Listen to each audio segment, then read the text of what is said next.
दोस्तों, आज मैं आपके लिए एक कहानी लेकर आया हूं जो मेरे एक सब्सक्राइबर आरव शर्मा ने मुझे भेजी है। उन्होंने कहा कि यह पूरी कहानी उनके परिवार में सच में हुई थी।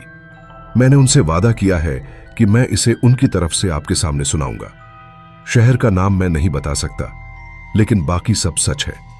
अगर आप मेरी चैनल को सपोर्ट करना चाहते हैं तो कृपया सब्सक्राइब करें और इस वीडियो को लाइक जरूर करें।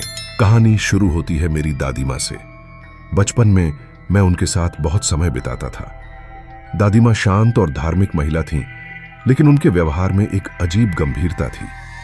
अक्सर वो मुझे और मेरे भाई अनन्य को कहती, हमारे घर में कुछ रस्में हैं जिन्हें कभी नहीं तोड़ना। समझे, बचपन में हमने इसे मजाक में लिया। हमें नहीं पता था कि यह चेतावनी इतनी गहरी और जरूरी होगी। दादी माँ का स्वास्थ्य धीरे धीरे बिगड़ने लगा।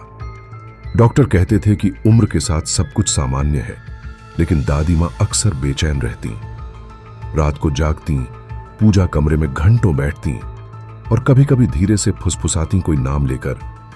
इसे मैं समझ नहीं पाता। एक शाम दादी माँ ने हमें अपने पास बुलाया। उनकी आवाज गंभीर थी, आंखों में चिंता झलक रही थी। उन्होंने कहा, बच्चों, मैं अब ज्यादा समय तक नहीं रहूंगी। मेरी मौत के बाद उस पुराने पूजा कमरे में कभी मत जाना। किसी भी हालत में उस रस्म को मत तोड़ना। यह केवल हमारे परिवार की सुरक्षा के लिए नहीं, बल्कि जीवन और मौत के बीच संतुलन बनाए रखने के लिए जरूरी है। उस वक्त मैं सिर्फ डर गया, लेकिन बचपन और नादानी में हमने इसे गंभीरता से नहीं लिया। हम सोचे कि यह बस उनकी आदत और पुराने विश्वास हैं। लेकिन जब अगले कुछ हफ्तों में उनकी तबीयत और खराब हुई, हमने महसूस किया कि शायद वह सच में हमें किसी चीज से बचाना चाहती थी। कमरे की स्थिति बहुत साधारण थी। पुराने मूर्तियां, तेल के दीपक और कुछ धार्मिक किताबें। पर दादी माँ के शब्दों में एक अजीब गंभीरता थी। ऐसा लगता था कि यदि हमने उनकी चेतावनी नहीं मानी तो कुछ बुरा होना निश्चित था। फिर एक दिन वह रात आई जब दादी माँ ने हमें छोड़ दिया। उनकी मौत हमारे लिए एक झटका थी। घर में अजीब खालीपन था, शांति जैसी, पर साथ में डर भी। मैं और अनन्य दोनों चुपचाप बैठे थे और कमरे के कोने कोने में अजीब महसूस हो रहा था। अगली सुबह हम दोनों ने तय किया कि हम उस पूजा कमरे के पास जाकर देखेंगे। डर था, पर जिज्ञासा ज्यादा थी। कमरे के पास जाते ही मुझे महसूस हुआ कि हवा ठंडी और भारी है। दरवाजा हल्का खुला हुआ था, जो हमेशा बंद रहता था। अंदर का दृश्य देखते ही हम दोनों की सांसें थम गईं। मूर्तियां हल्की सी हिली हुई थीं, किताबें बिखरी हुई थीं और कमरे की हवा में एक अजीब नमी और ठंडक थी। मुझे लगा कि यह सब कोई हमारी आंखों के सामने हो रहा है, पर असलियत से अधिक डरावना। तभी मैंने कमरे के कोने में हल्की परछाई देखी। पेशाब हिल रही थी।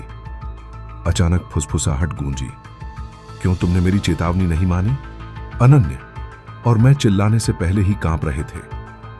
कमरे में रखा दीपक अपने आप झिलमिला उठा और एक किताब अचानक खुल गई। उसकी पन्नियों पर लाल रंग के अक्षर चमक रहे थे, कुछ ऐसे प्रतीक जिन्हें मैंने कभी नहीं देखा था। डर के मारे हमने जल्दी से बाहर भागने की कोशिश की, लेकिन पैर जैसे जकड़े हुए हों। आखिरकार किसी तरह हम बाहर निकल पाए। बाहर आकर हमने देखा कि सब सामान्य लग रहा था, लेकिन अंदर का डर हमारी हड्डियों में उतर गया था। अगले दिन हमने पुराने नोट्स और फोटो देखे जो दादी माँ ने पीछे छोड़े थे। मुझे पता चला कि यह रस्म सिर्फ पारिवारिक सुरक्षा के लिए थी। यह एक प्राचीन रस्म थी जो हमारे परिवार को किसी अज्ञात खतरे से बचाती थी, लेकिन हमारी जिज्ञासा ने इसे उत्तेजित कर दिया। उस दिन से हमारे घर में अजीब घटनाएं बढ़ने लगीं। कमरे के दरवाजे अपने आप खुलते और बंद होते, रात में हल्की फुसफुसाहटें, कभी कभी दीवारों पर शैडोज। छोटे छोटे संकेत कि कुछ गलत है। उस रात जब घर लगभग शांत था, अनन्य और मैं सो नहीं पा रहे थे। हर आवाज हमें डराती, हर छोटी सी चीज बड़ी लगती। तभी कमरे के पास से हल्की हल्की फुसफुसाहट सुनाई दी। क्यों तुमने मेरी चेतावनी नहीं मानी? मैंने सोचा कि यह हमारे दिमाग की उपज है, लेकिन अनन्य ने भी वही आवाज सुनी थी। हमें अब पता था कि यह कोई साधारण डर नहीं है। हमने हिम्मत करके कमरे की तरफ देखा। दरवाजा हल्का खुला था और अंदर की हवा भारी और ठंडी लग रही थी। जैसे ही हम अंदर गए, कमरे का वातावरण अचानक बदल गया। मूर्तियों की आंखें जैसे जीवित हो उठीं, किताबों के पन्ने अपने आप पलटने लगे। मैं और अनन्य एक दूसरे की तरफ देख रहे थे, शब्द नहीं निकल रहे थे। तभी कमरे के कोने में हल्की परछाई हिली। धीरे धीरे वह आकार स्पष्ट हुआ, दादी मां की जैसी आकृति, पर चेहरे पर गंभीरता और डर दोनों। मैंने हल्की आवाज में पूछा, दादी मां क्या आप हैं? पर जवाब में केवल फुसफुसाहट गूंजी। तुमने मेरी चेतावनी नहीं मानी, अब देखो परिणाम। मैं और अनन्य डर के मारे कांप रहे थे। कमरे में रखी छोटी किताब के पन्ने खुद ब खुद खुल रहे थे और उन पर लाल अक्षर चमक रहे थे। प्रतीक अजीब थे, किसी भाषा के जैसे नहीं, सिर्फ लाल स्याही से खिंचे हुए। तभी अचानक कमरे में रखी मूर्तियों में से एक गिर पड़ी और कमरे का दीपक अपने आप हिलने लगा। ठंडी हवा हमें घेरने लगी और फुसफुसाहटें तेज हो गई। हम दोनों समझ चुके थे कि यह केवल चेतावनी नहीं है। दादी मां ने इस रस्म को स्थापित किया था ताकि परिवार सुरक्षित रहे, और हमारी जिज्ञासा ने इसे उत्तेजित कर दिया। डर के मारे हम किसी तरह कमरे से बाहर भागे। बाहर आते ही सब सामान्य लग रहा था, लेकिन अंदर का डर हमारे दिमाग में बैठ गया। रात भर नींद नहीं आई और हर हल्की आवाज है हमें डराती। अगले दिन हमने पुराने फोटो और नोट्स देखे। पता चला कि दादी मां ने इस रस्म को वर्षों से सुरक्षित रखा था। यह रस्म परिवार के लिए प्राचीन सुरक्षा का तरीका थी और इसके नियम तोड़ने से शक्ति उत्तेजित हो जाती थी। उसी दिन से घर में छोटी छोटी घटनाएं होने लगीं। पंखे अचानक चलने लगे, दरवाजे बिना छुए खुलते और बंद होते।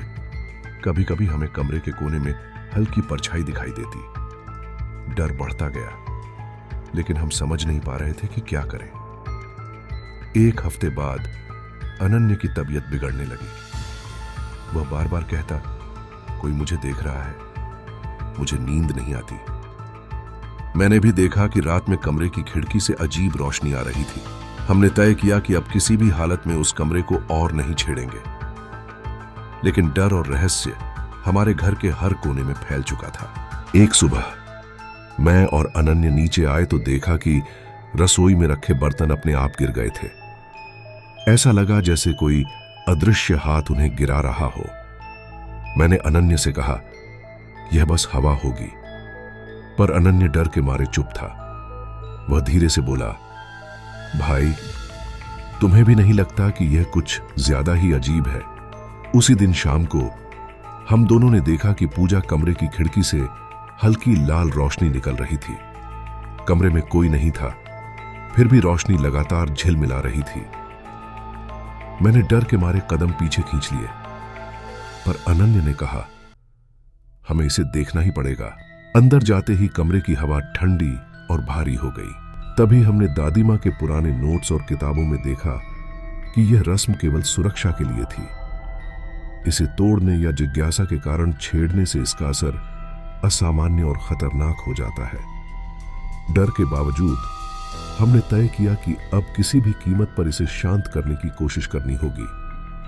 कमरे को और नहीं छेड़ा, मूर्तियां और किताबें वही रखी। हमने पुरानी नोट्स में लिखा तरीका याद किया। यह रस्म केवल तब शांत होगी जब इसे सम्मान के साथ फिर से बंद किया जाए।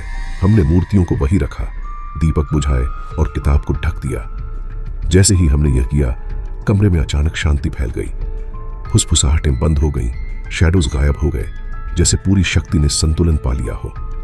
हम दोनों थक कर बैठ गए। उस रात हमें एहसास हुआ कि दादी मां की चेतावनी केवल डराने के लिए नहीं थी, यह सच में हमारे परिवार को बचाने के लिए थी। अगर हमने उनकी बात नहीं मानी होती, कुछ और भी भयानक हो सकता था। अगले दिनों घर सामान्य होने लगा, लेकिन वह रात और उस कमरे का डर हमेशा हमारे दिमाग में रहा। कभी रात को मैं और अनन्य उस कमरे के पास से गुजरते हैं और मुझे लगता है कि दादी मां की निगाहें अब भी हमारे ऊपर हैं ताकि कोई गलती ना हो। दोस्तों, ये कहानी यहीं खत्म होती है। ये कहानी मेरे सब्सक्राइबर आरव शर्मा ने मुझे भेजी थी और उन्होंने कहा कि ये सब सच है। अगर आपको ये कहानी पसंद आई तो चैनल को सब्सक्राइब करें और इस वीडियो को लाइक जरूर करें।